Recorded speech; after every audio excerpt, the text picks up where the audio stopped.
Muy bien, pues hoy es lunes 16 de noviembre y eso quiere decir que hoy cerramos el 13º Congreso de Economía Austríaca con un panel ciertamente interesante. Vamos a empezar con Sagar Hernández, que nos va a hacer una exposición sobre una aproximación teórica desde la economía y la sociología al concepto de intercambio. También nos hablará Martín Sánchez sobre Viena o Pittsburgh. Patrick Reimers nos va a hablar de una visión austríaca del ordoliberalismo de Oikens, sin duda un tema también muy interesante. Gabriel Mursa nos hablará de Mississippi Scheme, un panorama austríaco. Y por último, David Marcos Luján va a tratar el asunto de la escuela austríaca contra Max Horkheimer. Terminaremos con una conferencia magistral de Nicolás Kachanovsky sobre un análisis económico del Bitcoin, un tema de plena actualidad. Así que vamos a empezar, pero antes querría que Massimiliano Neri nos hablase de una noticia que tenemos que dar, y es el lanzamiento del Journal of New Finance, impulsado por la Universidad Francisco Marroquín de Madrid. Massimiliano, si estás ahí, por favor, háblanos de en qué consiste esta revista y cuáles son sus contenidos. Como bien has dicho, es una iniciativa de la Universidad Francisco Marroquín de Madrid. Claramente el proyecto se lanzó hace unos años con el soporte de Guatemala, pero esto es un proyecto totalmente europeo. Y como dice el título de la revista, esto es un proyecto que intenta mirar a una manera de hacer la finanza nueva. Lo podemos decir claramente en términos austríacos, una manera de hacer finanza que va hacia un paradigma que va más allá del mainstream actual. Me presento en 30 segundos. Soy el editor de la revista. Tengo un doctorado con Huerta de Soto hace muchos años. Soy profesor en la escuela en OMA, online. Trabajo en el mundo de la finanza, específicamente para Moody's Analytics, y mi especialización es en la gestión de riesgo. Hemos lanzado esta revista porque pensamos que esta es la plataforma para dar la posibilidad a investigadores de tener una plataforma para publicar que sea de alto nivel, que sea reconocida con una gran reputación. Tenemos un plan para que llegue a ser indexada en 2 años. Los índices, los que son importantes en el mundo académico, también para progresar a nivel de carrera académica. Y entonces acabamos de lanzarla este año. Como podéis ver del pantallazo que está pegado aquí, hemos publicado 2 números. Es una revista trimestral. En diciembre vamos a tener el 3er número. Y es a todos los efectos, los fundadores, la visión que tiene, los que colaboran en este momento, una revista liberal, que apunta a promover el libre mercado en los mercados financieros. Entonces, crítica de la regulación financiera actual, que intenta estudiar los problemas del mainstream y a proponer soluciones. Es una revista global, entonces, claro, está lanzada por UFM Madrid, pero está todo en inglés. Intentamos proponerla a una audiencia que está en todos los 3 continentes. Y sí, está enfocada a la finanza, entonces no es cualquier tema económico o social, es más bien enfocada a temas como la inversión, como la previsión macroeconómica, la regulación financiera, etcétera, etcétera. Yo creo que si veis el ejemplo de los artículos que tenemos en el segundo número que está pegado aquí, ya empieza a daros una idea de los temas. En el primer número teníamos Kevin Dow, que es un dios en el mundo mainstream de la finanza, pero es liberal, que publicó un artículo crítico de Basilea III, que es la regulación crítico en contra de Basilea III, pero que es una regulación que se refiere a los bancos. Teníamos Florencia Roca, que ha publicado un artículo sobre el uso de derivados por parte de la empresa de Warren Buffett, etcétera. Teníamos Rayo, perdón, que ha publicado su artículo de Minsky que presentó a la Montpellier Society en Canarias. Voy a cerrar con un invito a echar un vistazo a la revista. Estamos haciendo una campaña de comunicación bastante intensa, entonces es suficiente en Google buscar Journal of New Finance y vais a encontrar lo que veis aquí pegado a la transparencia. Lo último que voy a decir es que hemos hecho las cosas, yo creo, muy bien. Entonces, la revista está publicada utilizando una plataforma que es Elsevier, que es la plataforma número 1 del mundo académico para publicaciones científicas, quiero decir. Entonces, la invitación que hago, y es la razón por la cual he pedido al Instituto Juan de Mariana la posibilidad en 5 minutos de presentar la revista, es que cualquier investigador que tenga intención de publicar algo en esta revista con respecto de temas que sean coherentes con la misión de la revista, que por favor nos contacte. Los contactos están allí en la web del journal y vamos a ver lo que podemos hacer juntos.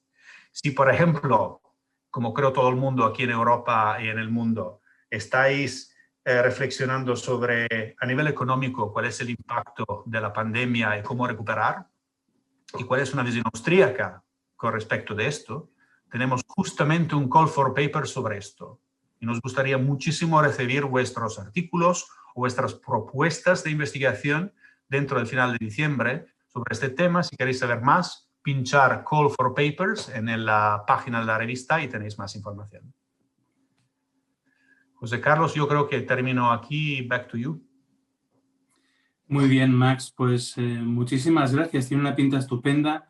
Y yo sí, animo a todos aquellos que tienen cosas que aportar, tienen ideas que aportar y un trabajo de investigación que hacer, a que miren el Journal of New Finance, editado por Massimiliano Neri. Y nada, sin más, yo creo que podemos ya dar paso al Congreso y nos va a hablar Sagar Hernández de esa aproximación al concepto de intercambio. Así que, Sagar, sin más preámbulo, cuando estés listo, adelante. Muy bien, pues comenzamos. Lo primero, buenas tardes y muchas gracias por invitarme a este que ya es el 13º Congreso de Economía Austríaca. Gracias a los responsables de la organización, a los responsables del Instituto Juan de Mariana, a los responsables de la Universidad Francisco Marroquín y de la Universidad Rey Juan Carlos. Y si les parece, comenzamos con la ponencia. Esta ponencia se titula Una aproximación teórica desde la economía y la sociología al concepto de intercambio de prestaciones reales y presenta fundamentalmente dos partes.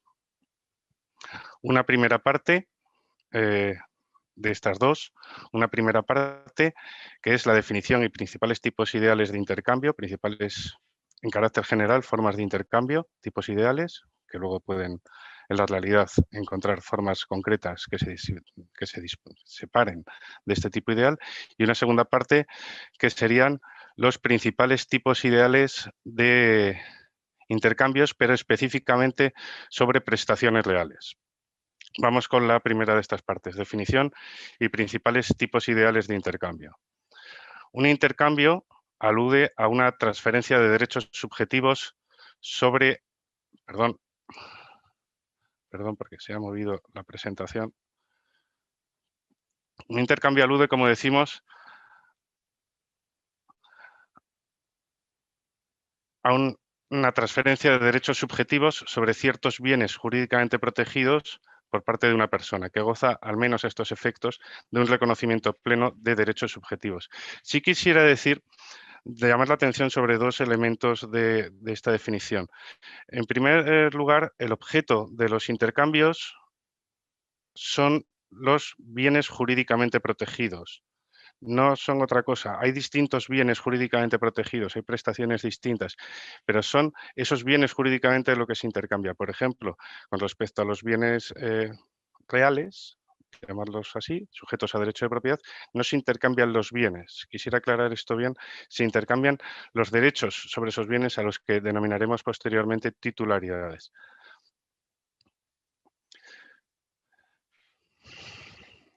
Como decimos, en atención a las prestaciones que cada uno de estos tipos de intercambios se implica, podemos atender al intercambio de prestaciones personales, prestaciones cuasi personales y prestaciones reales o no personales.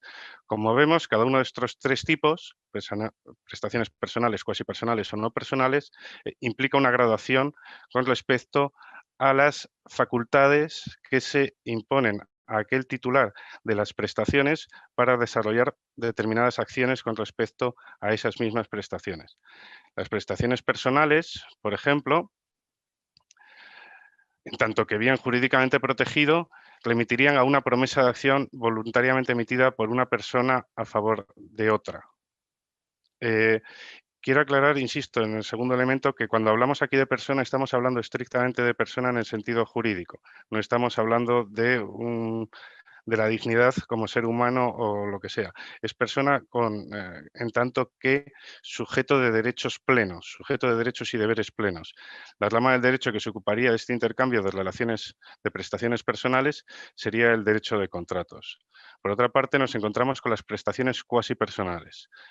En tanto que bien jurídicamente protegido, las prestaciones cuasi personales remitirían a un conjunto específico de obligaciones de acción que un agente que no goza del reconocimiento pleno de derechos subjetivos, es decir, a una cuasi persona, insisto en que no es una cuestión de dignidad, sino una cuestión estrictamente jurídica, debe realizar en beneficio de otra gente que sí disfruta, al menos a estos efectos, de tales derechos. La rama temática del derecho sería el derecho de tutela y en buena parte de las ocasiones, históricamente, nos encontramos que este tipo de prestaciones cuasi personales estarían relacionadas con una forma muy específica de relación social, la relación social protección-obediencia. Uno de los agentes, que sería la persona en sentido pleno, en sentido jurídico, dota de protección a la cuasi persona a cambio de su obediencia. Quiero aclarar también que es un intercambio mutuo.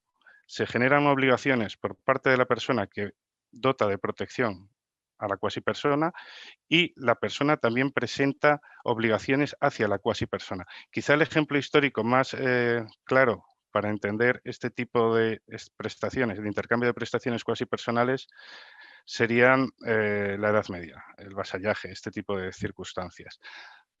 Si volvemos hacia atrás, las prestaciones personales no estarían aquí incluidas porque las prestaciones personales, como su nombre indica, implica la relación entre personas, entre dos personas, no entre una persona y una cuasi persona. El tercer tipo de intercambio remitiría como objeto a las prestaciones reales o no personales. Aquí es cuando la cosa no disfruta de ningún tipo de derecho en absoluto. En tanto que bien jurídicamente protegido, las prestaciones reales remiten a determinadas utilidades imputadas a las cosas que no disfrutan de un reconocimiento de derechos subjetivos. En el primer caso, las personas en los derechos de contrato disfrutan de derechos subjetivos plenos. En el segundo caso, en el derecho de tutela, disfrutan parcialmente de ciertos derechos subjetivos. Aquí a las cosas no se les imputa ningún tipo de derecho subjetivo. Quiero aclarar también, por eso hablamos de tipos ideales, que cuando hablamos de estos tres tipos no remiten necesariamente a una realidad del mundo.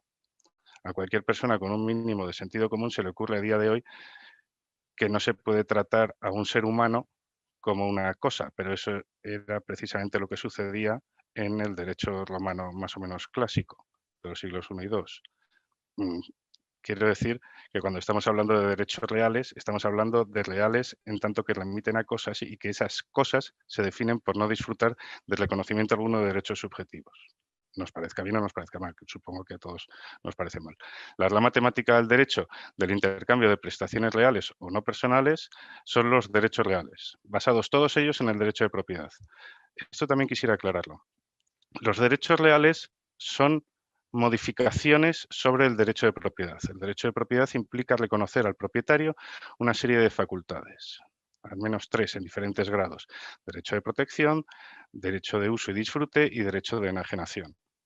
El derecho de prenda, por ejemplo, podría modificar atendiendo a determinadas facultades, pero no a otras, este derecho de propiedad. Ahora bien, en cualquier caso, cualquier tipo de derecho real siempre encuentra su origen en el derecho de propiedad. Un derecho de propiedad que desde luego es distinto del hecho real, del hecho físico de la posesión.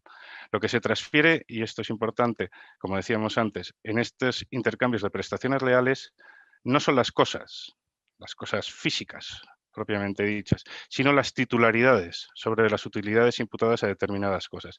Esta diferenciación, esta aclaración, nos permite, por ejemplo, explicar las servidumbres. Determinadas servidumbres, si es que fueran, unas sí y otras no, si es que fueran en un momento histórico susceptibles de enajenación o de intercambio, podrían enajenarse, podrían suponer un intercambio sin que la cosa se traspasara físicamente de una persona a otra. ¿De acuerdo? Una cosa que no debemos perder nunca de vista es que, además de que toda acción implica costes y que estos costes remiten al valor que imputamos a los fines alternativos a los que renunciamos al tomar un determinado curso de acción, el intercambio, en tanto que forma concreta de acción, también acarrea costes.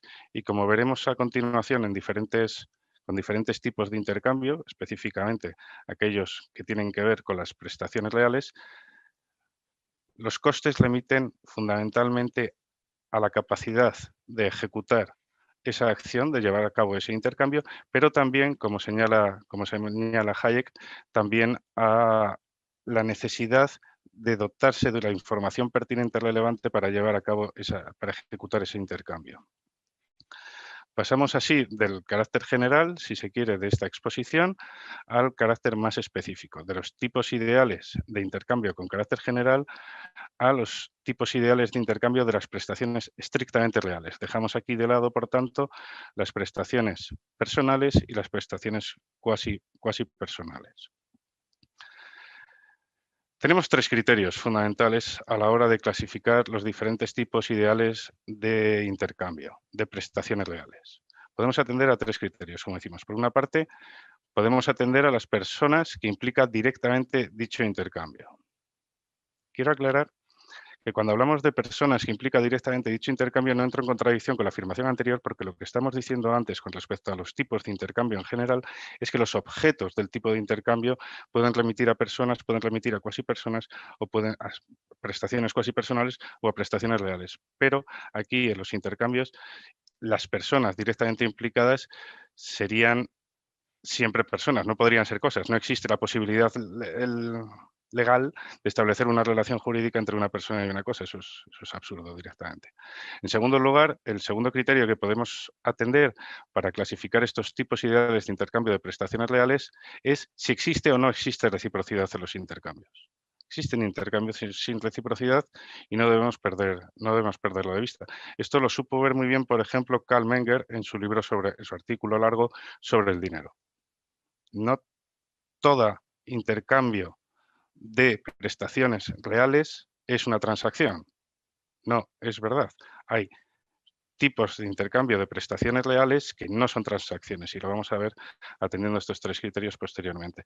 Y en tercer lugar, podemos fijar nuestra atención en la voluntariedad de los intercambios. Como también señala Menger, en buena medida esta ponencia es un debate, si se quiere, abierto con el libro del dinero de Menger. Se sigue bastante de cerca. Los intercambios no siempre son voluntarios. Los intercambios no siempre son voluntarios. Pueden producirse intercambios no voluntarios. Ejemplo paradigmático, los impuestos. Los impuestos efectivamente es un intercambio de prestaciones reales, en este caso en forma de dinero, que se produce, su propio nombre lo indica, sin contar con la voluntariedad del pagador. En tal caso, podemos ver que los tipos de intercambio de prestaciones reales pueden ser voluntarios o no, pueden ser con reciprocidad o no, o pueden implicar a una persona o a dos personas, como veremos más adelante, que quizás sea la parte un poco más discutible de esta presentación. Atendemos al primero de las personas, al primero de los criterios. Puede haber intercambios, como decimos, intrapersonales e intercambios interpersonales. En atención al tipo ideal de derechos subjetivos de propiedad, los derechos subjetivos de propiedad privada pura y de propiedad mixta implican necesariamente que aquellos que desarrollan los intercambios sean personas físicas, agentes, seres humanos normales, ¿vale? En cambio, los derechos subjetivos de propiedad que provienen del concepto de propiedad colectiva pura, el sujeto de ese derecho de propiedad no es un agente individual, no es una persona física, sino un agregado indivisible de personas. Entonces, una persona jurídica. Situación que favorece, además, que aquellas personas físicas que actúan en representación de la persona jurídica se aprovechen de su situación para conseguir beneficios estrictamente privados. No digo que siempre tenga que ser así, pero se establecen los incentivos para que así sea. Como vemos, atendiendo a los distintos tipos de derechos de propiedad, derecho de propiedad privada pura, derecho de propiedad mixta, que sería una mezcla de la privada pura y la colectiva pura, los sujetos necesariamente tienen que ser distintos, los sujetos del intercambio. En segundo lugar, existen intercambios con reciprocidad o sin reciprocidad. No todos los intercambios implican reciprocidad. Puede hacerse una donación unilateral, por ejemplo, donde aquel que sea el donatario no haga pública su condición a fin de no conseguir una retribución, si se quiere, incluso simplemente moral, por el hecho de haberla llevado a cabo. En tercer lugar, podemos fijar nuestra atención para establecer los tipos ideales de intercambios con derechos sobre derechos reales en la voluntariedad de los intercambios. Como decimos, pueden ser voluntarios o impuestos. Esto viene a raíz del hecho que señala, por ejemplo, Ludwig von Mises, de que las relaciones sociales pueden presentar dos formas principales. Una relación podemos considerarla como contractual, podemos llamarla así, siempre y cuando los agentes en esa relación social utilicen acuerdos para llegar a sus fines, a sus propios fines individuales cada uno de ellos. Mientras que hablaremos de una relación social hegemónica cuando al menos uno de los agentes en esta relación social use o amenace verosímilmente con usar la violencia física sobre los participantes o sobre terceros que pueden resultar pertinentes para estos participantes en la relación social. Una relación social hegemónica, por supuesto, implica un intercambio impuesto, mientras que una relación social contractual implicaría, en principio, un intercambio voluntario. Decimos que son formas principales y esto es así porque, como recordamos de los primeros tipos de intercambio generales, la situación de cuasipersona se situaría en medio de estos dos tipos de relación social, la relación social contractual y la relación social hegemónica. Una relación entre persona y cuasipersona con prestaciones cuasipersonales, en cierta medida podría ser contractual y en cierta medida podría ser hegemónica. El hecho característico que nos permitiría diferenciar una de otra sería el uso o no de la violencia física o de su amenaza verosímil. Pues bien, atendiendo a estos tres criterios que acabamos de comentar, podemos presentar un cuadro con los principales tipos ideales de intercambio de prestaciones reales. Es lo que hemos denominado tabla 1. Como vemos en esta tabla 1, de principales tipos ideales de intercambio estrictamente de prestaciones reales, no entramos ni en las prestaciones personales ni en las prestaciones cuasi personales, podemos atender a la presencia o no de reciprocidad. Y en tal caso puede ser un intercambio sin reciprocidad o con reciprocidad. Y puede ser con agentes implicados intrapersonal, es decir, de un solo agente, o interpersonal, de varios agentes. Insisto aquí otra vez en que son personas los que tienen que poder llevar a cabo los intercambios, aunque el objeto de esos intercambios tienen que ser prestaciones reales. Muy bien, pues atendiendo a estos dos criterios y 4 posibilidades, nos encontramos con 5 tipos ideales, 5 tipos básicos, simples, de intercambio. Los intercambios de prestaciones reales sin reciprocidad e intrapersonales serán lo que aquí denominamos el atesoramiento voluntario. No el ahorro, el atesoramiento voluntario. Luego lo comentamos si nos da tiempo. Los intercambios de prestaciones reales sin reciprocidad, pero interpersonales, remitirían a la transferencia unilateral voluntaria de titularidades sin cargas. Lo que decíamos antes, hacer una donación sin que el donatario supiera quién es el emisor de esa donación. Evidentemente existe una posibilidad imposible, por llamarla de alguna manera, existe un cuadro que está vacío, que es aquellos intercambios de prestaciones reales, intrapersonales y con reciprocidad. Eso es imposible por muchos problemas de personalidad y desdoblamiento de personalidad que se tenga. No se pueden realizar, lógicamente, intercambios de prestaciones reales intrapersonales con reciprocidad. Ahora, lo que sí se pueden hacer, que son las otras tres formas que nos quedan por analizar, es intercambios de prestaciones reales interpersonales y con reciprocidad. Serían las transacciones, las transferencias voluntarias de títulos con cargas y las transferencias impuestas. Lo que vamos a hacer a continuación es analizar cada una de estas formas, brevemente. Vamos a comenzar por el atesoramiento. Ya digo que es el atesoramiento, no el ahorro. El ahorro, no estaba previsto comentarlo aquí, pero bueno. El ahorro supone una forma compleja de intercambio de prestaciones reales. Se divide en dos partes y por eso no está incluido aquí. En una primera parte, efectivamente, existiría un intercambio intrapersonal sin reciprocidad, como en el caso del atesoramiento. Pero en una segunda fase, y por eso lo llamamos forma compleja, implicaría un intercambio interpersonal con reciprocidad o un intercambio interpersonal sin reciprocidad. Se puede ahorrar para realizar cualquiera de las otras cuatro formas, ¿de acuerdo? Pero el ahorro se diferencia precisamente del atesoramiento en que el atesoramiento se hace para uso y disfrute directo de los bienes atesorados, de las prestaciones reales atesoradas, mientras que el ahorro se guarda, por llamarlo de alguna manera, se guardan las prestaciones reales, pero con la finalidad de intercambiarlas más adelante, de realizar intercambios interpersonales. En cambio, en el atesoramiento no. Bien, es cierto que cualquier agente que en un momento determinado esté atesorando porque quiere disfrutar de una prestación particularmente gozosa para él, puede cambiar de opinión en el futuro, pero entonces nos encontraremos ante el fenómeno del ahorro, y no entra en este cuadro porque es un fenómeno complejo. Lo que analizamos aquí son solo fenómenos simples, tipos ideales simples, de las formas de intercambio de prestaciones reales. Bueno, pues vamos al atesoramiento, que se define como un intercambio sin reciprocidad e intrapersonal. Sagar. Dime. Sagar, sí. Le queda un minuto porque eran 15-20 minutos por presentación. Nos quedan todavía 4 ponentes y una charla de cierre, así que realmente si puedes... Perfecto, voy rapidísimo. Vale. Digo las características de cada uno de ellos y ya si queremos entrar al debate más adelante y si alguien quiere preguntar, pues ya lo comentamos más adelante. El atesoramiento... Vale, pues venga, en un minuto voy. Perfecto. El atesoramiento puede incluir prestaciones reales muebles o inmuebles. Las prestaciones reales han de resultar valiosas para el titular.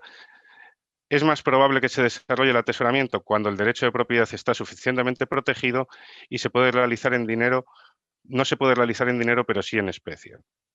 La transferencia unilateral voluntaria de titularidades sin cargas remitiría a lo que Menger denomina obligaciones unilaterales sin cargas. Son intercambios que consisten, como hemos dicho, en obsequios unilaterales sin ánimo de ser correspondido. Es la única forma que encontramos en este cuadrante, se ejecuta tanto en especie como en dinero y acarrea costes específicos, como todo tipo de intercambio. Y finalmente, las transferencias unilaterales impuestas de titularidades remiten a fenómenos tales como los impuestos o las penas patrimoniales, mientras que las transferencias unilaterales de titularidades voluntarias con cargas remiten a fenómenos como las donaciones o los regalos donde sí se conoce la procedencia. Acarrean costes específicos, se ejecutan en especie o en dinero y pueden ser encuadradas en este último cuadrante. Finalmente, las transacciones, que solo es una forma de intercambio, serían un tipo de acuerdo que remite a la instauración voluntaria de una relación social que implica un intercambio interpersonal de titularidades, implicaría los 4 requisitos de cualquier tipo de acuerdo, tendría costes específicos, como dice Williamson, ex ante y ex post, se ejecutarían tanto en especie como en dinero, y es en especie cuando comienzan los precios, y solo en este intercambio comienzan los precios, concretamente los precios no monetarios, y los tipos de transacción atendiendo a los fines de la gente pueden ser transacción directa si busca sus propios fines directamente, o indirecta si busca hacer intercambios posteriores. Mientras que el plazo sería transacción spot, aquella que se ejecuta en el momento, donde las prestaciones se intercambian en el momento, mientras que el préstamo sería aquellas de prestaciones reales presentes frente a prestaciones reales futuras. Y con eso yo ya habría terminado. Lamento haberme pasado y muchas gracias por haberme dado la oportunidad. Perdón. Estaba hablando, pero estaba hablando sin...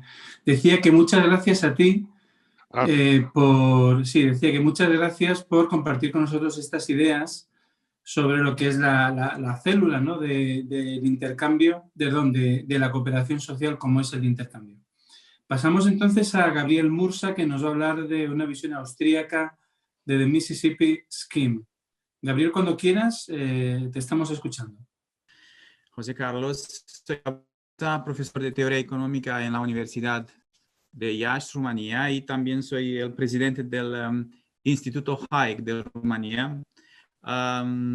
Pero antes de empezar mi presentación, quiero mostrar un libro muy interesante que yo traduje al rumano hace 2 años. Es el libro de Juan de Mariana, porque estamos en una conferencia, en un congreso del Instituto Juan de Mariana. El libro sobre de moneda y mutaciones, el título de ese libro en español. A mí me parece que ese es el primer tratado sobre la inflación. Ahora, porque soy rumano y no hablo muy bien español, os pido disculpas a todos los participantes, oyentes y ponentes.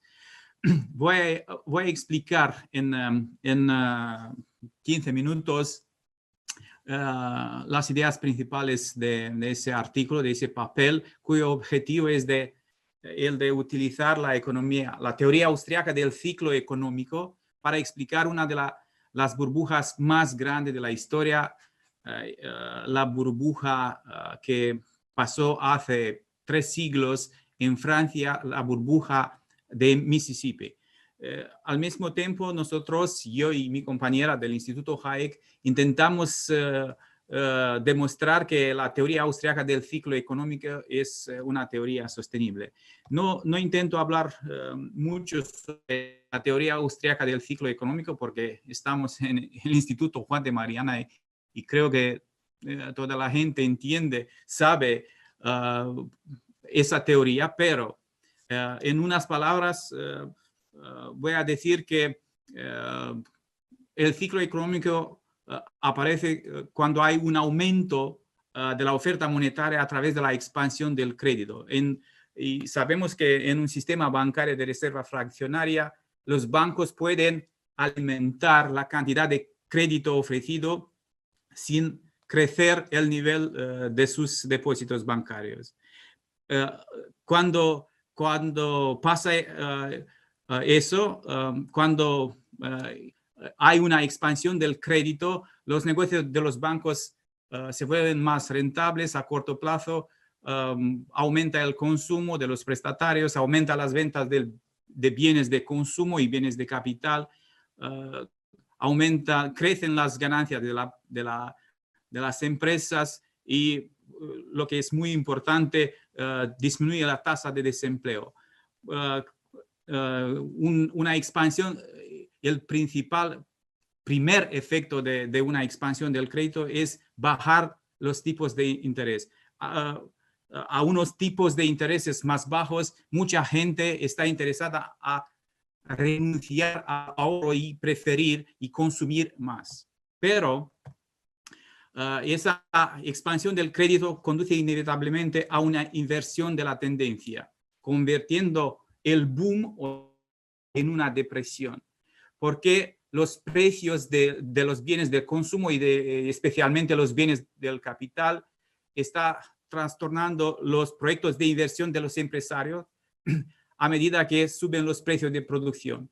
Y muchos empresarios se dan cuenta de que sus planes iniciales eran demasiado optimistas. Inevitablemente la tasa de interés comienza a subir a medida que el alto consumo ha reducido el nivel de ahorro y los cálculos iniciales de los empresarios y de los prestatarios han demostrado ser erróneos. Aparece inevitablemente una depresión cuyo objetivo es de corregir los errores cometidos durante el boom, durante auge, errores cometidos como un resultado del entusiasmo excesivo creado por el aumento de la cantidad de dinero y la reducción artificial de la tasa de interés. Y ahora, utilizar esa teoría austríaca del ciclo económico, intento explicar qué pasó en Francia en el año 1720. En primer lugar, la situación económica de Francia era muy difícil. Después de la muerte del rey Luis XIV en Francia, la situación económica era muy mala. El gobierno de Francia tenía un enorme déficit presupuestario y el comercio estaba arruinado, había tropas impagadas, los impuestos eran enormes, un sistema económico, tenía Francia un sistema económico basado en privilegios y monopolios. En París, muchas personas murieron en el invierno de 1715-1716 por el frío y el hambre. Y también muy importante para entender la situación económica de Francia en aquel tiempo es que los bonos del Estado se vendieron en el año 1715 con un descuento de 80%, lo que dice que nos dice que la confianza del público en la política del gobierno era muy baja. En esa situación aparece una solución milagrosa, es decir, el regente y el que gobernaba Francia después de la muerte de Luis XIV recurrió a los servicios de un escocés, John Law, un economista, pero a lo mejor podemos decir que era un gran jugador de cartas, a gambler, porque John Law ganó en Europa una gran fortuna, pero en el año 1705 escribió un libro de economía titulado Trade and Money. En ese libro, John Law intenta explicar, explicar y entender por qué hay una gran diferencia de desarrollo entre Holanda y Escocia. Y él creía que la diferencia, Escocia era un país muy pobre en comparación con Holanda, y la solución John Law creía que la diferencia viene por la diferencia entre tasa de, ¿cómo se dice? El tipo de interés. En Holanda el tipo de interés era muy bajo y en Escocia el tipo de interés era muy alto. Entonces, John Law en ese libro intentó descubrir una solución para bajar el tipo de interés. Y tengo aquí un citado de ese libro. John Law intentaba descubrir en realidad un otro tipo de dinero. Y tenemos aquí el citado. Y estaba convencido de que y el problema de Escocia es el dinero, la cantidad de dinero, porque John Law, como muchos economistas a lo largo de la historia, creía que el dinero es igual al capital. En el año 1716, John Law creó con su dinero un banco general o Bank General con el intento de pagar las deudas públicas. La deuda pública. También su plan era el de crear un holding entre ese Bank General y una compañía, una vieja compañía que al principio, el nombre de esa compañía al principio era Compañía de Mississippi, que cambió su nombre en el año 1718 en Compañía de Indias. A través de ese holding, John Law creía que es posible pagar esa inmensa deuda del gobierno francés. Pero ese Banque General, y 2 años después, el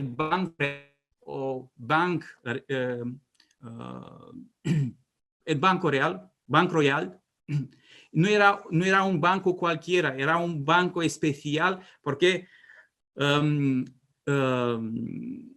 Law, en realidad, el intento de John Law era de crear un primer banco central en Francia. Ese banco había recibido del regente el derecho exclusivo de cobrar ingresos del Estado y también a través de ese banco y el gobierno francés gastaba esos ingresos. Prácticamente el Banco Real o el Banque General se convierte en un banco estatal.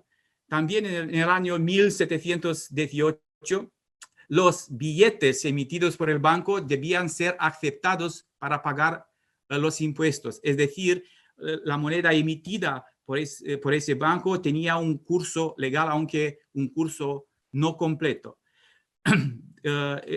Al mismo tiempo, otro decreto publicado en Francia durante ese tiempo permitió a ese banco tener el derecho exclusivo de emitir billetes en Francia. Es decir, el Banco Royal tenía el monopolio de crear dinero en ese país. Y ese banco también tenía el monopolio de refinar el oro y la plata y la gestión de la cantidad de dinero de metales preciosos.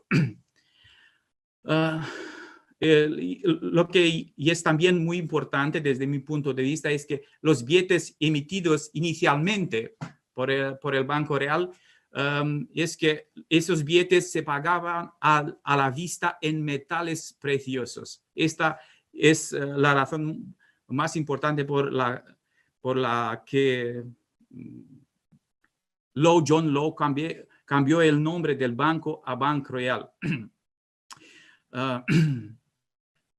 El principal intento de John Law fue el de ofrecer préstamos, muchos préstamos. Con ese préstamo, sin tener depósitos, John Law intentaba de convencer el público de comprar acciones emitidas por la compañía por la Compañía de las Indias. Por eso, el coeficiente o el índice de reservas cayó de casi 100% inmediatamente al 50% y finalmente llega a un 12%. Por eso, esa política de imprimir mucho dinero, mucho más dinero, sin tener un respaldo en oro y plata, en Francia aparece una verdadera burbuja. Y lo que es, desde mi punto de vista, muy importante es que el primer economista que escribió muy bien lo que pasa durante un auge fue Richard Cantillon, un banquero irlandés que vivía en Francia y que participó en ese esquema de John Law, el esquema de Mississippi, que escribió un libro muy interesante publicado muchos años después de la muerte de Cantillon, ensayo sobre la naturaleza del comercio en general, y en ese libro Cantillon explica muy bien, que una expansión monetaria no es neutral y que al final, porque el dinero entra en economía de manera gradual y desigual y no a través de todos los puntos o canales de economía, sino a través de algunos o ciertos canales que tienden a dilatarse. Cantillon cree que estos canales son algunas burbujas. En la última página de su libro, Cantillon utiliza la palabra inglés bubble. Y de esa manera, esa es la manera por la cual el canal por el cual los billetes, la cantidad inmensa de billetes imprimidos por el Banco Royal entra en la economía a través de las acciones emitidas por la compañía Mississippi o, de hecho, la compañía de India.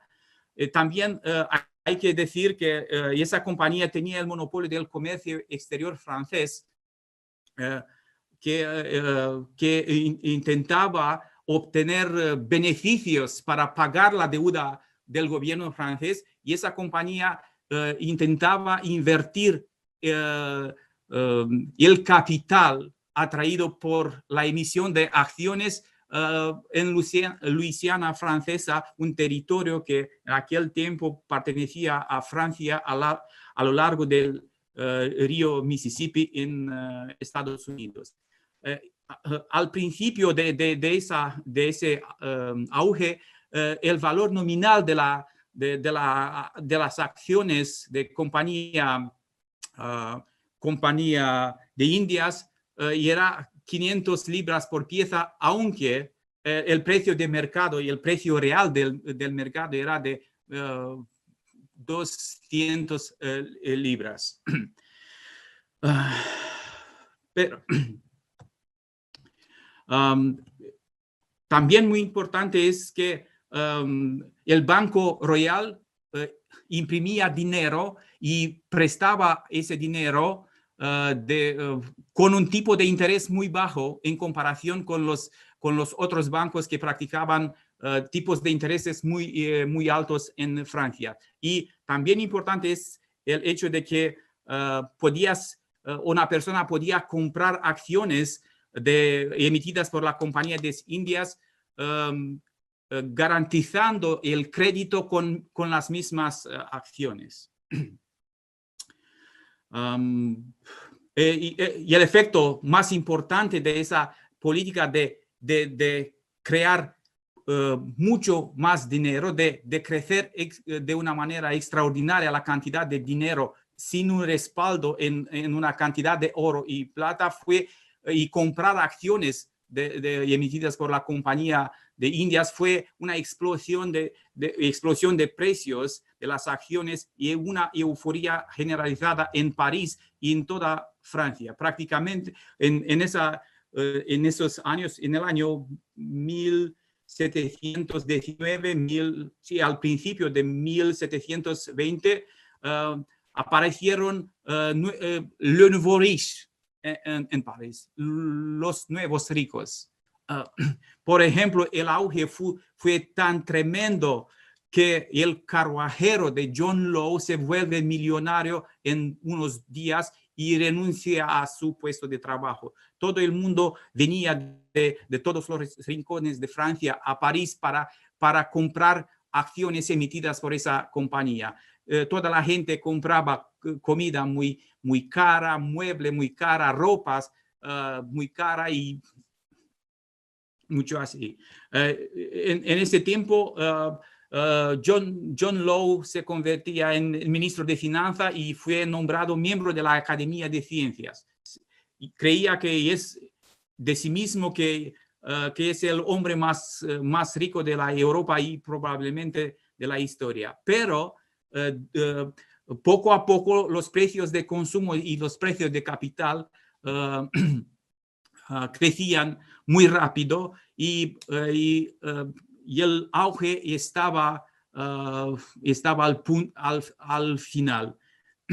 pero importante es que en un año y medio, los precios de consumos, por ejemplo, del consumo en París se multiplicaron por 3 o 4 durante esa euforia general.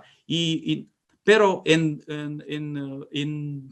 unos días la tendencia fue inversada, porque esa burbuja, no sé, exploded, I don't know la palabra en español. La principal razón de esa explosión del boom, de la burbuja, fue que los resultados financieros de la compañía de India en realidad fueron muy malos, muy modestos. Y en muy poco tiempo empezó la depresión. Me imagino que tengo... Gabriel, tenemos que ir concluyendo ya. Sí. Ok, muy bien. Gracias. Ok, solamente quiero mostrar el gráfico que muestra la evolución de los precios de las acciones de la compañía de India, que prácticamente explica muy bien el auge y la depresión durante esos años. En principio, ese esquema de Mississippi fue un intento de pagar la deuda pública del gobierno francés, que era inmensa durante ese periodo, pero el método utilizado fue mal, porque el sistema crediticio colapsó muy rápido y la mayoría de la gente vivía al borde de mendicidad. Desde mi punto de vista, el esquema de Mississippi fue uno de los experimentos más importantes de la historia, pero en realidad se trataba de una cosa muy simple a entender, y lo explica muy bien un siglo antes el padre Juan de Mariana, es decir, utilizar la inflación como un instrumento de pagar la deuda gubernamental del gobierno. Y tengo mi última conclusión es esa, es un citado también del libro de John Locke, que decía que en realidad el crecimiento de la oferta monetaria significa introducir un hidden tax, un nuevo impuesto. Muchas gracias. Y os pido disculpas otra vez por mi español muy básico. Muchas gracias. Gabriel, muchas gracias. Gracias a ti. Ha sido una exposición muy interesante, apasionante en realidad, y además daría para poco menos que una película o una serie, ¿no? Bueno, ahora David Marcos Luján nos va a responder a la pregunta que él mismo ha formulado: ¿Viena o Pittsburgh? David, adelante. Esa no es la mía. ¿Perdona? Esa no es la mía es la de Escuela Austríaca contra Horkheimer. Sí, es verdad, perdona. Háblanos de este autor y de la visión que tiene la economía austríaca. Pues nada, yo voy a hablar sobre un poco la escuela austríaca en comparación con Max Horkheimer, que es un autor de la conocida Escuela de Frankfurt, que la fundó un filósofo llamado Habermas, que fue el que le dirigió la tesis doctoral a Hoppe, y luego la terminó heredando como jefe Max Horkheimer, que es un filósofo marxista que durante un tiempo fue marxista y luego se fue alejando y pasó a teorizar más sobre otros temas como vendría a ser filosofía de la religión y tal. Entonces, el texto que yo he analizado más de Horkheimer para esta exposición ha sido un capítulo de un libro suyo muy famoso que se llama Teoría Crítica. Y bueno, en este texto pues, se ven rasgos muy marcados de corte marxista, ¿no? Por un lado, analiza ciertas cuestiones por ejemplo, la historia, partiendo desde un materialismo histórico y dialéctico. Son cosas diferentes, pero para entender el marxismo rectamente hay que unirlas a las dos. Hay que unir las dos cosas. Entonces, por un lado está el materialismo histórico, ¿no? Que básicamente lo que dice es que las relaciones humanas están determinadas por el sistema de producción. Es decir, lo material, el sistema de producción que se da, determina cómo son las relaciones humanas y no al revés. No determinan las relaciones humanas el sistema de producción, que es como debería ser. Entonces, ese sistema de producción X que esté, en el caso que analiza Horkheimer y Marx en la mayoría de sus libros, son el capitalismo, dan una serie de relaciones de producción, ¿no? Y estas relaciones de producción que vienen del sistema de producción van determinando también las relaciones sociales. Por ejemplo, Engels aplica esto, la relación de producción con la relación social, aplicándolo a la familia. Entonces, todas estas relaciones de producción que se dan en un sistema de producción determinado, puede ser el socialismo, puede ser el capitalismo, pero el que analizan el capitalismo, va formando una serie de superestructuras, ¿no? Y esas superestructuras van creando una conciencia social, en este caso, respecto al capitalista o al burgués, o al que tiene el control de los medios de producción, ¿no? Entonces, en vez de desde el mundo de las ideas ir proyectando sobre el mundo real, es el mundo real en que influye sobre las ideas, ¿no? Y eso es más o menos unas tesis marxistas que maneja Horkheimer en ese libro, ¿no? Entonces, ya pasando un poco a la filosofía de la historia marxista, podemos ver varios rasgos, ¿no? El primero de ellos es la concepción de la historia, ¿no?, que tiene el marxismo en general, ¿no?, que es un determinismo, es enemigo total del libre albedrío, que es, entre muchas cosas de las que es el libre albedrío, una idea cristiana, ¿no? Entonces, Marx entiende la historia como algo que está cerrado, como algo que tiene sus propias leyes y la concibe como una ciencia natural, como si fuera química o física. Por ejemplo, en la física hay ciertas leyes naturales, ¿no?, como la ley natural. Pues Marx cree que la historia tiene sus propias leyes naturales y una de esas leyes es el motor que tiene la propia historia, que es la lucha de clases. Que ahora veremos cómo se contrapone esto con cómo entiende la escuela austríaca la propia lucha de clases, ¿no? Entonces, haciendo la analogía con la física, para que lo entendamos bien, en la física se da la ley de la gravedad. Si yo tengo este bolígrafo, la ley de la física me dice que si yo suelto ese bolígrafo, el bolígrafo se va a caer.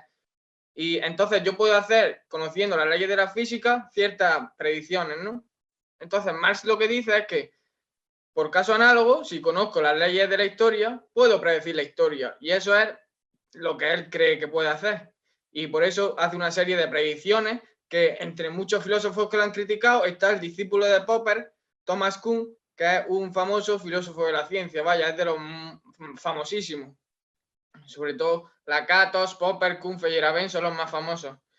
Y entonces Kuhn le dice, pues, ¿quién va a creer ya en el marxismo en los tiempos que corren? Si ha hecho 20.000 predicciones, se cree que es una ciencia, o sea, el marxismo cree que es una ciencia. Hace 20.000, hace, yo qué sé, 6, 7 predicciones sobre cómo va a ser el futuro y ninguna se cumple. Pues su categoría de la ciencia, que necesita de la predicción, es decir, una de las características que tiene algo para ser ciencia es que sepa capaz de predecir, ¿no? La física puede predecir ciertas acciones que van a ocurrir con este bolígrafo, si lo dejo caer, tal, pero el marxismo no ha podido demostrar su capacidad predictiva. En cambio, la escuela austríaca, por ejemplo, en campo monetario, ha podido predecir ciertas crisis monetarias. Mises, Hayek, profesor Rayo, han predecido Huerta, han predecido crisis, ¿no? Entonces Marx cree que puede conocer el final de la historia, que para él es la llegada al comunismo tras una revolución del proletariado y tal. Luego está la parte dialéctica, ¿no? Que la parte dialéctica es el conflicto, la lucha de clases, donde Marx y Horkheimer distinguen las dos clases principales, que una es burguesía, teniendo el papel de amo, de la dialéctica hegeliana, amo y esclavo, y luego está el proletariado, que sería, por así decir, el esclavo, ¿no? Que luego dirá Althusser que el esclavo se reconoce con el otro esclavo en el trabajo, ¿no? Y esto también se podría adaptar al libertarismo bastante bien, ¿no? Donde el libertario reconocería al otro esclavo de la dialéctica amo-esclavo de Hegel en el pago de impuestos, en la ecuación que se le hace, etcétera, etcétera, ¿no? Entonces, ¿qué críticas se le pueden hacer a estos planteamientos, no? Pues la primera es una que hace Rothbard, que dice, bueno, lo primero que le pasa al marxismo es que es utópico, ¿no? Y distingue Rothbard entre dos tipos de utopía.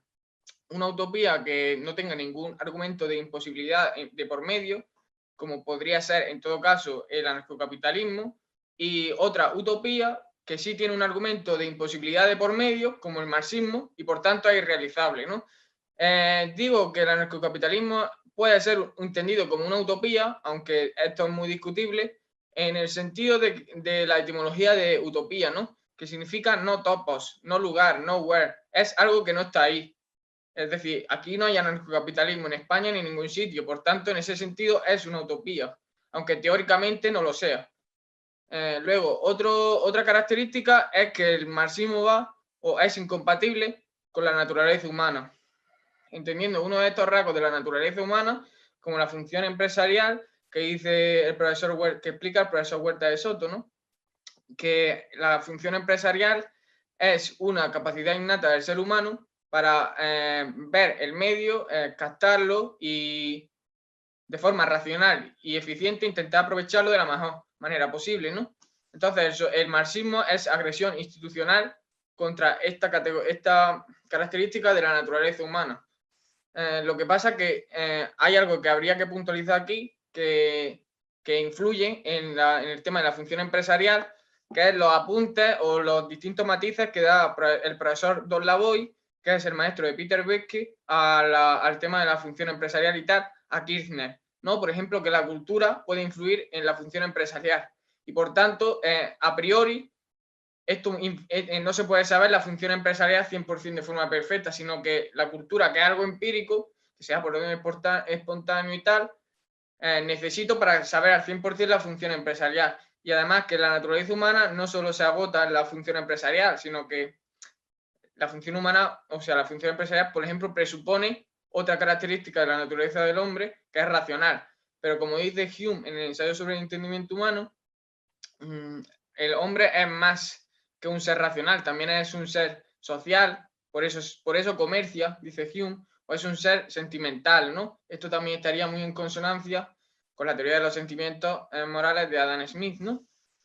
Otra crítica que se le hace es la imposibilidad por cálculo económico, que esto la mayoría de austríacos lo sostienen, pero yo en este no me voy a parar, porque casi todo el mundo lo conoce, es lo más famoso y quizás, y si da tiempo, pues quizás lo comento luego al final, pero esta como que me interesa menos. Entonces, luego está el valor subjetivo, que está muy importante, ¿no? Este es un rasgo fundamental en la escuela austríaca.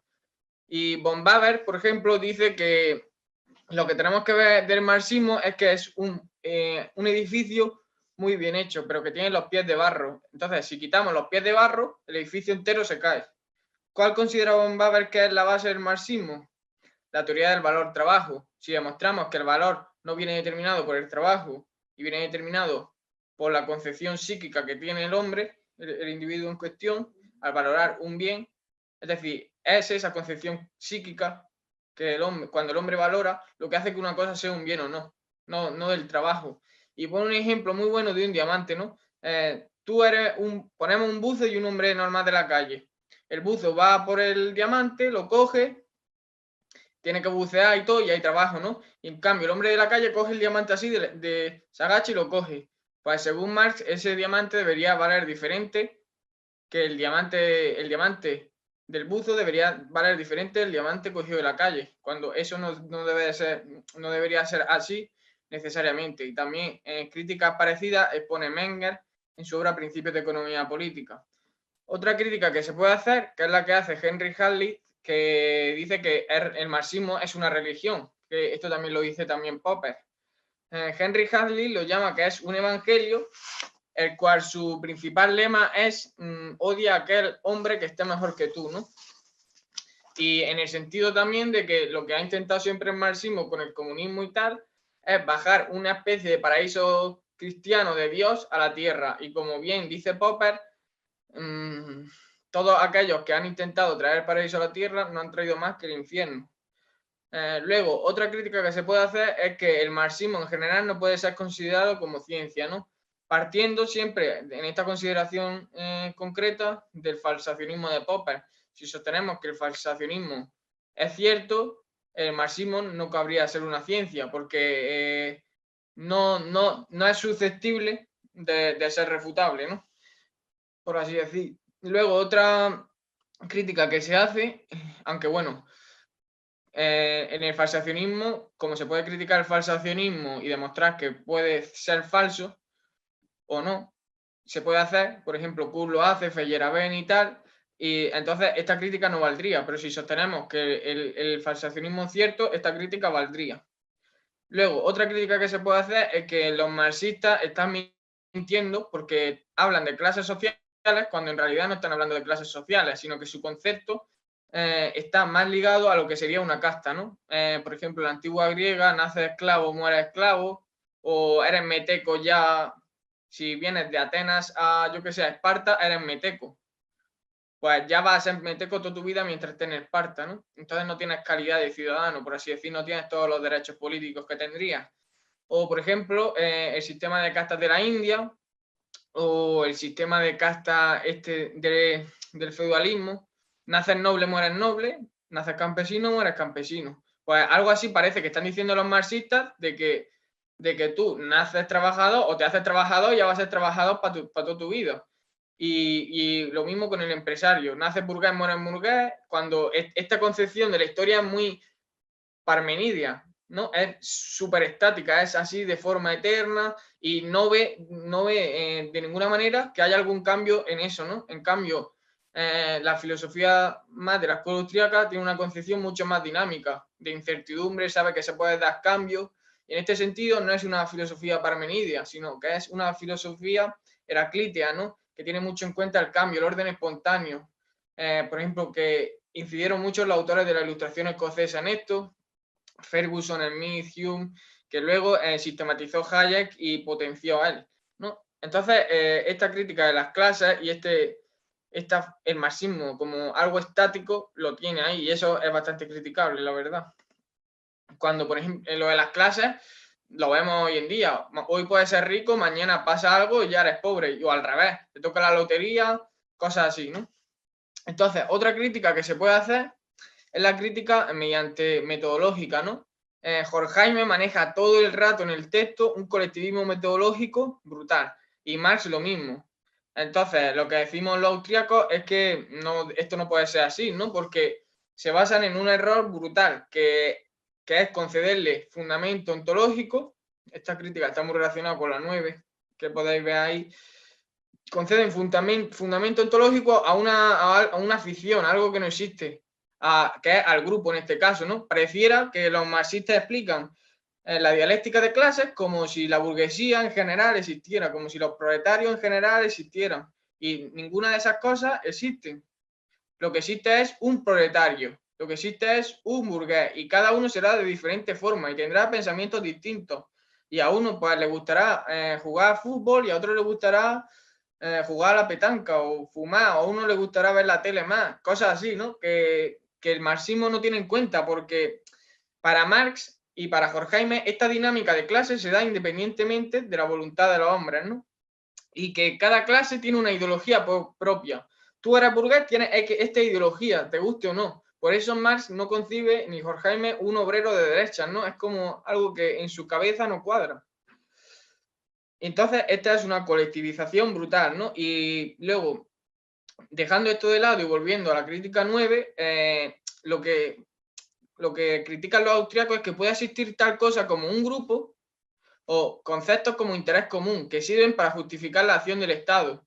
O, por ejemplo, un Estado diga, se pueden invadir derechos individuales en pos de la felicidad del grupo, en pos de la felicidad del bien común. Todo esto es utilitarismo, que Kant, por ejemplo, se opone. O, por ejemplo, el interés común o la voluntad del pueblo es tal, tal, tal. Por eso, como esta es la voluntad, tus derechos no importan y tienes que, el individuo, adaptarse al grupo. Es negar al individuo y formar todos parte de un rebaño de ovejas. Entonces, la crítica que hace el individualismo metodológico, que parte de autores como Aristóteles, por ejemplo, todos estos autores que están ahí sostienen que la sustancia es individual, que lo que tiene fundamento ontológico es lo individual y el individuo. Por ejemplo, Aristóteles, si tomamos la categorización del concepto de sustancia, que es lo que tiene fundamento ontológico, lo que existe por sí mismo, Aristóteles sostiene en Segundos Analíticos, me parece que se llama el libro, sí, a lo mejor creo que se llama así, Segundo Analítico, sostiene que la sustancia empírica se tiene que entender como algo individual siempre, que el grupo, y de ahí excluye que el grupo pueda tener fundamento ontológico alguno, aunque luego, por ejemplo, en la metafísica, Aristóteles dice que considerando la sustancia de forma metafísica, lo que tiene más fundamento ontológico es la forma, pero bueno. Luego, Rossellino y Pedro Abelardo, igual, pero estos se dan en otro contexto filosófico y en otros debates, como viene a ser el de nominalismo. Luego Descartes, el yo pienso, está diciendo yo pienso, no, nosotros pensamos, no está diciendo el grupo piensa, está diciendo yo pienso, el individuo. Locke igual, la sustancia es aquel individuo que en el paso del tiempo se reconoce a sí mismo como el yo del futuro y del presente, ¿no? O con el pasado. Esto lo pone Locke en el ensayo sobre el entendimiento humano. Leibniz, lo mismo. Kant, lo mismo. De hecho, Kant entiende sustancia como un concepto puro del entendimiento, no como algo ligado al objeto ese exterior, que es lo que diría Aristóteles, sino como categoría trascendental o concepto puro del entendimiento, ¿no? Luego, que muchas veces la división del trabajo, que es la crítica 10, se ha extendido tanto que no se puede colectivizar, porque hay obreros que pueden ser heteros, gays, negros, inmigrantes, nativos, pueden trabajar en un sitio o en otro y todos no tienen por qué tener los mismos intereses. Cada uno puede ser distinto y así son, porque hay que considerarlos como individuos, no como ovejas. Entonces llegamos a conclusiones tan dispares como que Cristiano Ronaldo, según el marxismo, sería un proletario y el peluquero de mi barrio que tiene un empleado junto a él y es autónomo, por así decir, es un burgués y es un explotador, ¿no? Cuando burgués sería más Cristiano Ronaldo, porque tiene más dinero y tal, aunque bueno, por el tema de los medios de producción, vaya. Luego, en contraposición podemos entender la filosofía de la historia austriaca, ¿no? Donde la historia está abierta, no está cerrada. Según la praxeología y Mises incide mucho en la idea de que no podemos predecir de ninguna forma la acción humana, ¿no? Porque a lo mejor yo no sé qué voy a hacer en 3 horas, o sí puedo saberlo si planifico muy bien mi vida, pero ¿cómo voy a saber lo que hacen 6 millones de personas en 3 horas o en 2 minutos? Y además, incluso lo que lo supiera, pueden surgir imprevistos, y más imprevistos con el Estado, ahora con todo esto del COVID, que van cambiando medidas de un día para otro y tal. Es decir, no se puede predecir el futuro de ninguna forma. Luego, respeta el libre albedrío, no como el marxismo. Porque, claro, el marxismo, al ser un determinismo, ya se ha cargado la categoría de responsabilidad moral y se ha cargado toda ética posible, cosa que nunca inciden, pero está ahí. Y entonces, la filosofía de la historia que explican los autores de la escuela austriaca, en este error de cargarse la ética por medio de la filosofía de la historia, no caen. Tampoco caen los autores austriacos en la fatal arrogancia que enunciaba Hayek de querer conocerlo todo y a partir de ahí tener un afán planificador y totalitario de querer hacer la sociedad como mi intelecto dicta, como yo me creo. Como el filósofo rey platónico va a creer que es porque él es el que más ha estudiado, tal y tal. No caemos en esa arrogancia de querer saber las leyes inexistentes en este caso de la historia, porque la historia es acción humana. Entonces, la historia la consideramos, o la consideran los austriacos, como una ciencia social y no como una ciencia natural. Y es una ciencia social porque está basada en la acción humana, no en leyes como la ley de la gravedad, ni nada de eso, ¿no? Y también inciden mucho los austriacos, en este caso Rothbard, sobre todo en el conflicto eterno en la historia que se ha dado entre libertad y poder, ¿no? Entendiendo aquí libertad como... ¿Me queda muy poco tiempo? Sí, te queda poco tiempo ya. Si puedes ir más o menos concluyendo y poniendo las últimas ideas, te lo agradecemos. Muchas gracias. Vale.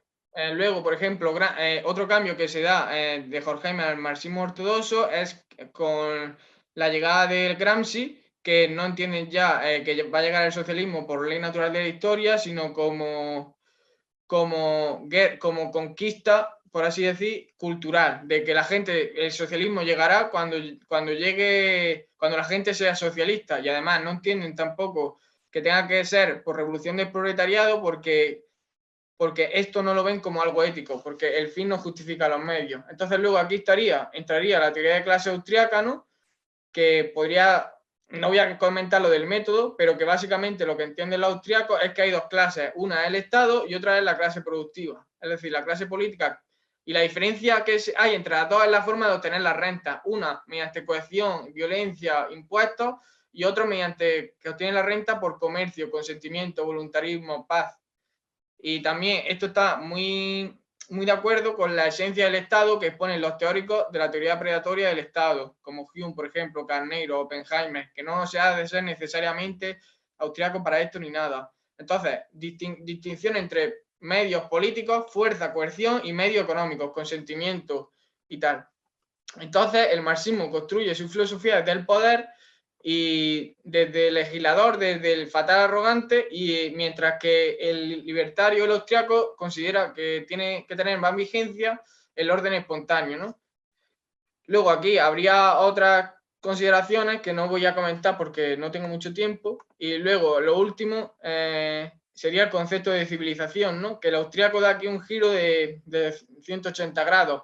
En vez de considerar la civilización como un paso de no Estado a Estado, el austriaco considera la civilización como un paso de no comercio a comercio. El comercio es el paso civilizador que pasa de bárbaro a civilizado, no el Estado, como creen los teóricos clásicos. Luego, considera también a la persona como un fin en sí mismo y no un medio para un fin, porque entiende que la persona es un ser racional, digno por sí mismo, que es la idea de Kant. Y esto es incompatible con el Estado, porque el Estado utiliza al individuo como un medio para conseguir fin. Es una persona que la uso para obtener yo renta.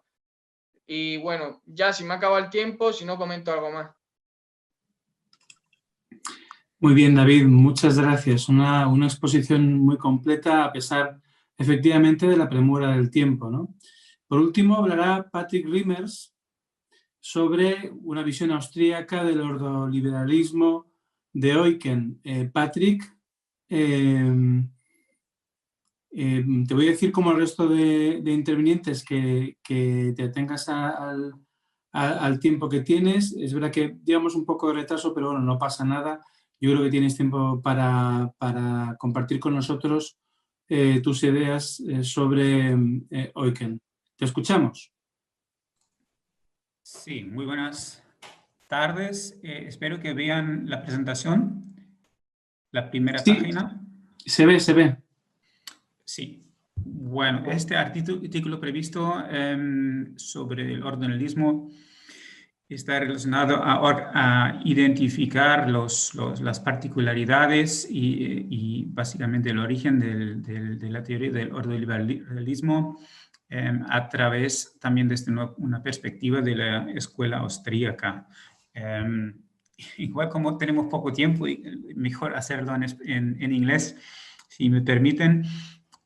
So the theme of the article is an Austrian school view on Eukken's ordoliberalism. And here on the first slide, you can also already see the names of those people that are mostly known or taken into connection with the term ordoliberalism. Obviously, one funny thing nowadays is that in Germany, the terms ordoliberalism and neoliberalism are taken very differently by the public in Germany. The word ordoliberalism still is usually seen as extremely positive. A lot of people in the political environment want to refer to Walter Eucken and to the economic miracle that Germany has seen in the 1950s, 1960s after World War II, which is obviously also related to the soziale Marktwirtschaft, the social market system, but which also has partly its origins in the theory of ordoliberalism. And you have basically politicians from all different spectrums, from the left to the far right, all of them referring somehow to Walter Eucken and partially to ordoliberalism in theory, at least. Whereas the term neoliberalism is seen as extremely evil. Nobody wants to be a neoliberal because that word is basically seen as something very, very negative, even though the origin of these two terms and these two schools of thought, ordoliberalism and the original neoliberalismus, are actually very much intertwined, very much connected, and have the same roots in the 1930s, 40s in Germany, which is going to be analyzed in this article. So we have the ordoliberalism, which is not just an economic calculation. There are certainly, for example, certain similarities between ordoliberalism and the Chicago School by Milton Friedman, but I think ordoliberalism proves to be much more of a solid, profound economic theory, which combines legal, political, and economic aspects. So it's not just about formulas and calculating the ideal amount of money in the market, but it's much more than this. It combines sociologic, legal, political, economic aspects, which are analyzed.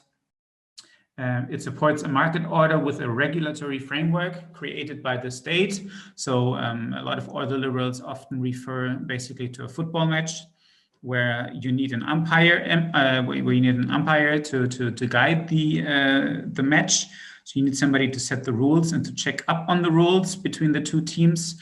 But the state should never really get involved into the football match as such, meaning the state should be the umpire who sets the rules, who controls that everybody obeys to the rules. But the state should not be part of the match itself, should not be a player in the match.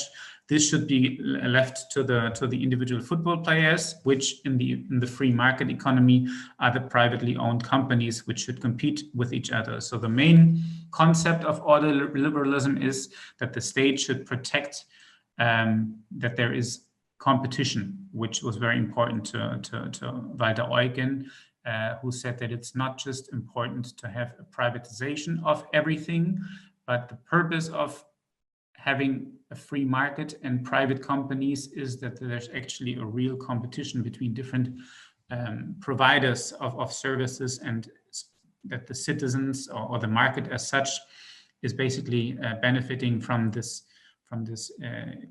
competition between the different providers. And the state should always assure that there is not going to be any private monopoly, but real competition in the market.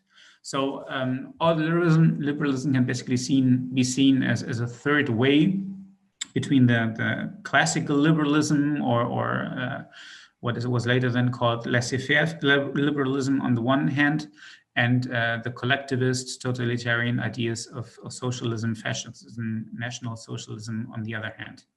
So the state should shape the general order of an economy, but it should not steer directly the actual economic processes. Again, referring to this umpire of a sports match.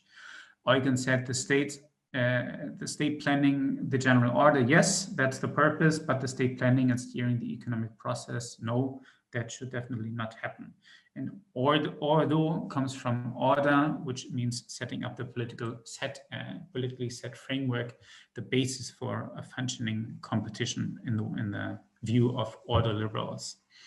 So there should be competition, but also the state should set limits to the economic power of individuals, of private companies, of private associations. To always have this balance between the two threats. On the one hand, public interventionism on the one hand, socialism, collectivism by the state on the one hand, and on the other hand, private cartels, private monopolies on the other hand, which from the ordoliberal perspective would also hamper the market if we have a private monopoly. The word ordoliberalism in this context actually comes also from the journal Ordo, Jahrbuch für die Ordnung von Wirtschaft und Gesellschaft, which was established by Mr. Müller in 1950. That was a journal which can be seen as a peer review academic journal, which was annually published, initially by Walter Eugen and Franz Böhm in 1948, which focused on economic and political issues. And there were many different writers, many different economists published in Ordo, also economists which were not directly related to ordoliberalism, but which more or less came from a liberal background, such as Buchanan, Milton Friedman, Friedrich August von Hayek, Ludwig Lachmann, and others. Two very known names which are more related to the term neoliberalism are Röpke and Rustow, Wilhelm Röpke and Alexander Rustow, both German economists and sociologists. Röpke was professor of economics in Jena, Graz, Marburg, and Geneva. He advocated free trade, but always with a certain state influence. And yeah, he defined basically an economic order of economic humanism, the third way, that's how we call it.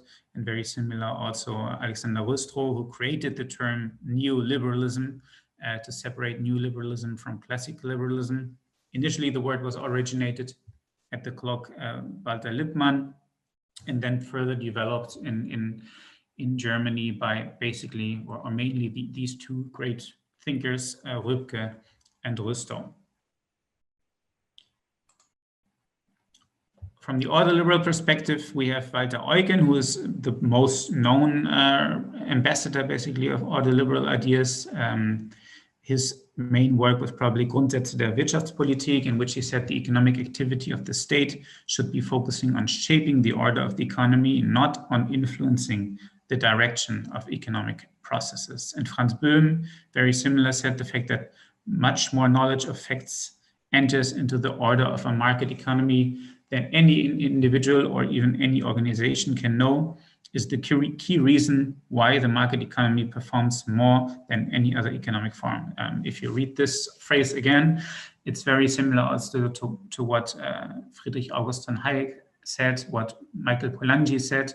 There are certain similarities, especially when it comes to the benefits of the market, of a competing market, and of knowledge, the importance that knowledge is shared by different individuals within the market, that there cannot be one central organization, one centralized planning entity, which can bundle all this information as efficiently as the market does.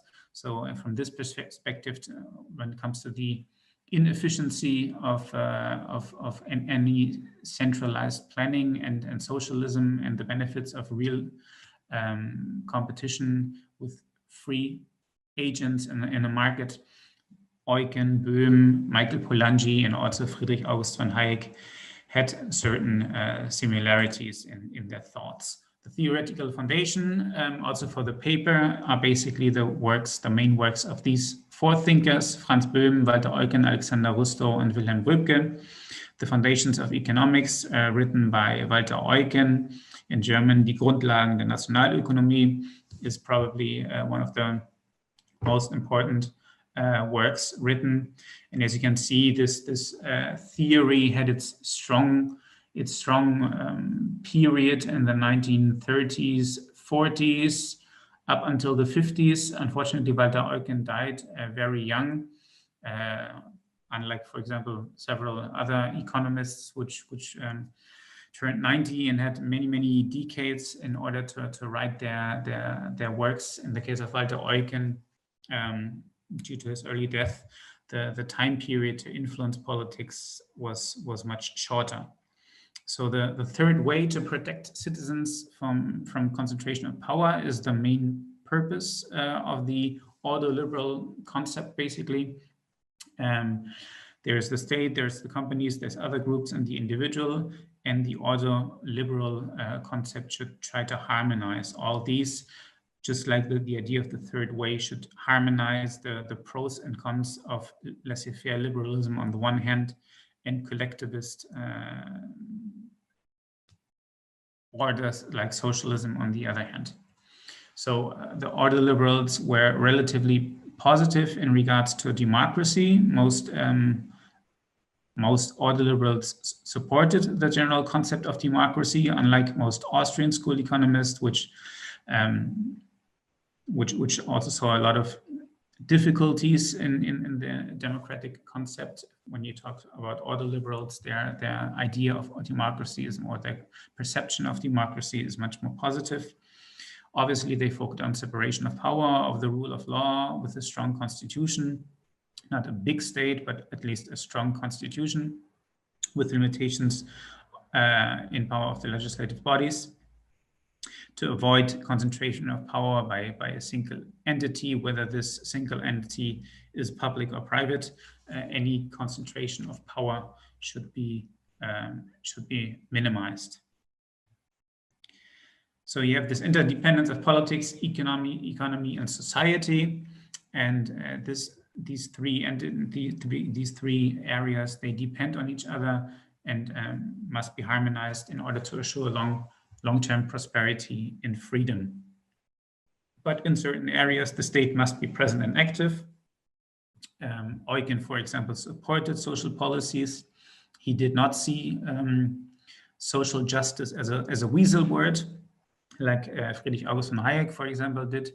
For Eugen, social policies and a certain redistribution was seen as positive to help individuals, also to help individuals to actually be part of the productive society, because he argued that if you don't help poor people, they will be kept outside of the economic process, and which is at the end of the day also bad for the entire economy, because you basically exclude certain people right from the start, which at the end of the day also hampers the companies which would like to sell products to these people. But as a lot of people stay in poverty because they don't get any chance, this is also from a macroeconomic perspective negative.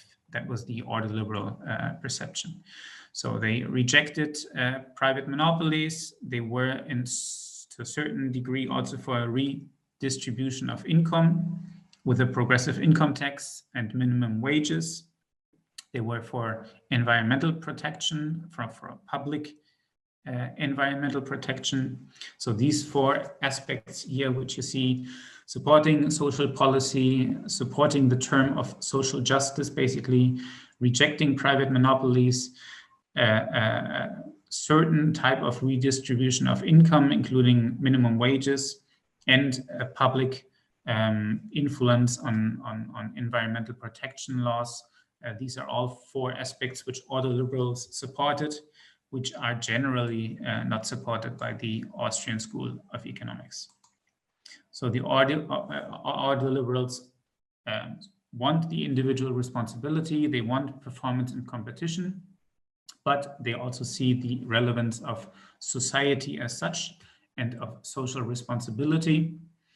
They support the idea of federalism, of decentralism on the one hand, but reject any type of anarchy. So there can be federalism and decentralism, yes, but there has to be a certain public order to avoid anarchy, and there must be individual liberty with individual performance and individual the aim to compete, yes, but at the same time there must also always be a focus on the society and the individual's social responsibilities.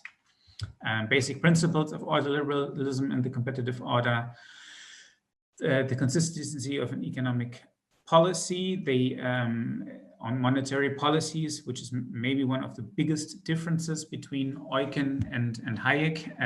Hayek supported the so-called denationalization of economics. In 1973, he published the denationalization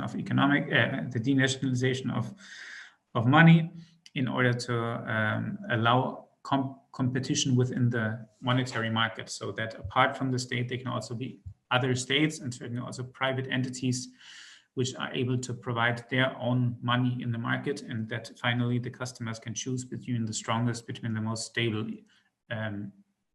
monies, between the most competitive currencies. That is something that the ordoliberals rejected. Some ordoliberals supported to a certain degree the gold standard or alternative ideas, but always within the public context, always at the end of the day in a framework where there is no competition between private currencies. I think that's one of the main differences actually between Eugen and Hayek, that Hayek said the more competition we have, the better on the everywhere basically, but also on the monetary side. Whereas Eugen said he was against Keynesianism, obviously. He was against the expensive, expansionary monetary policies of Keynesianism, but at the same time, he did not support the full privatization of the monetary sector.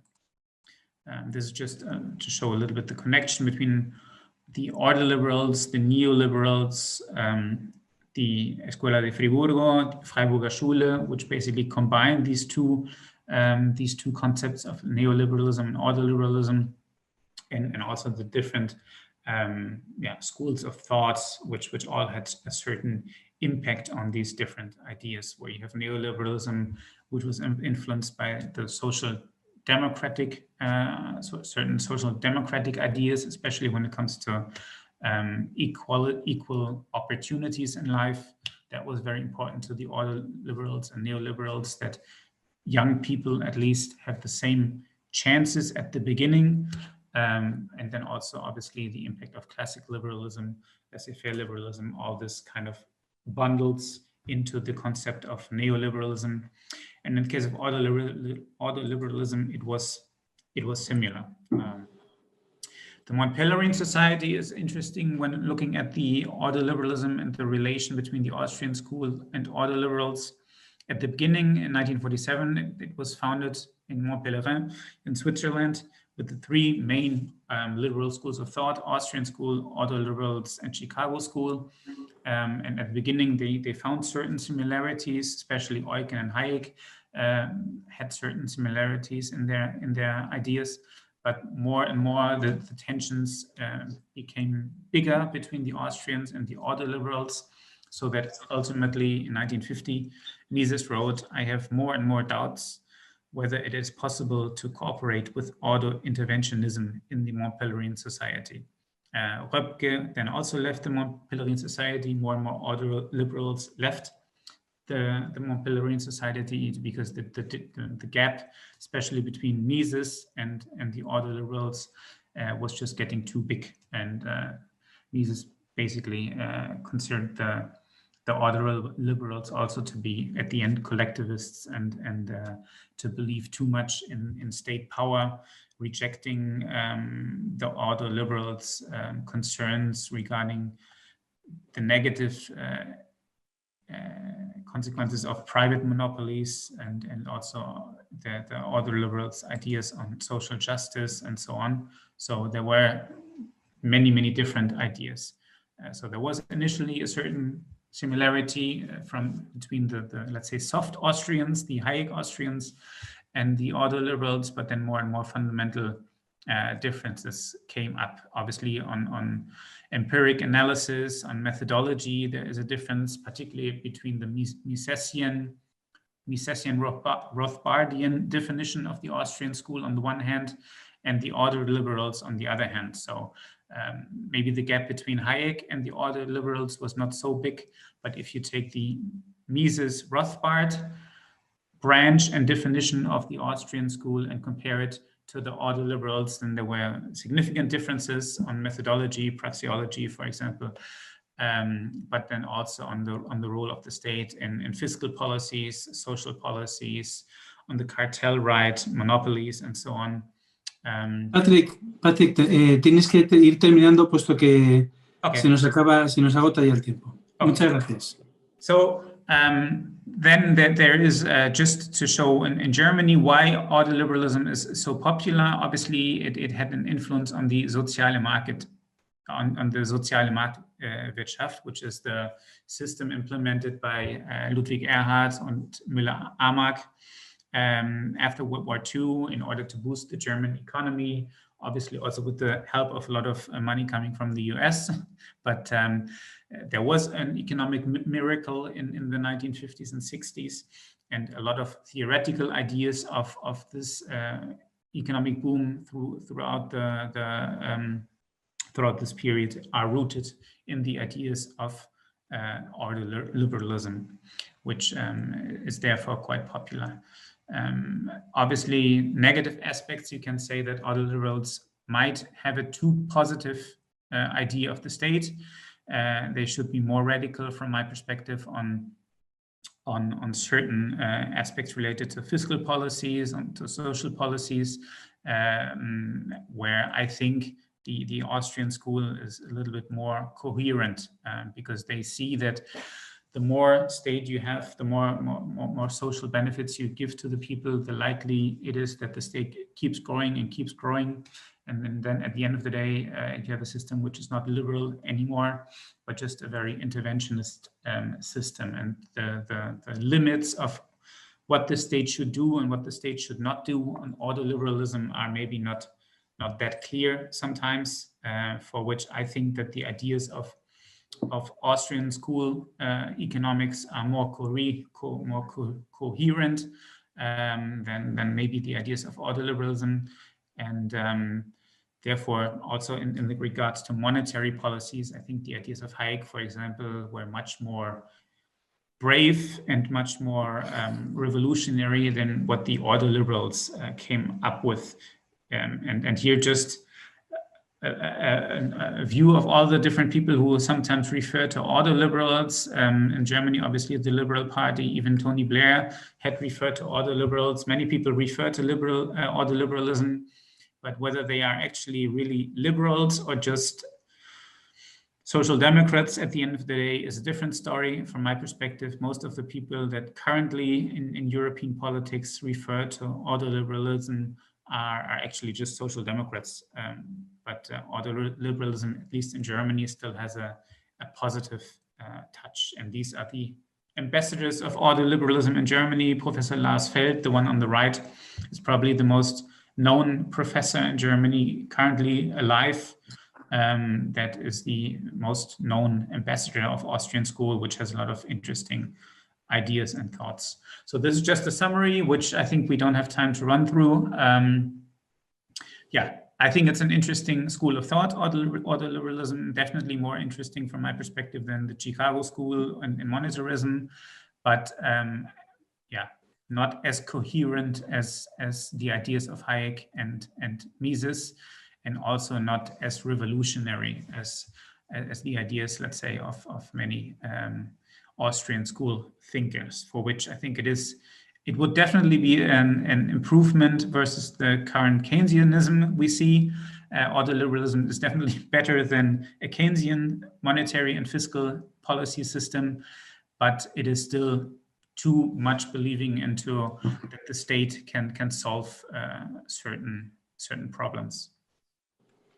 Muy bien, Patrick, muchas gracias. La verdad es que es un pozo al que hay que acudir para alimentarse también intelectualmente del ordoliberalismo, y muchas gracias por habérnoslo acercado. Gracias.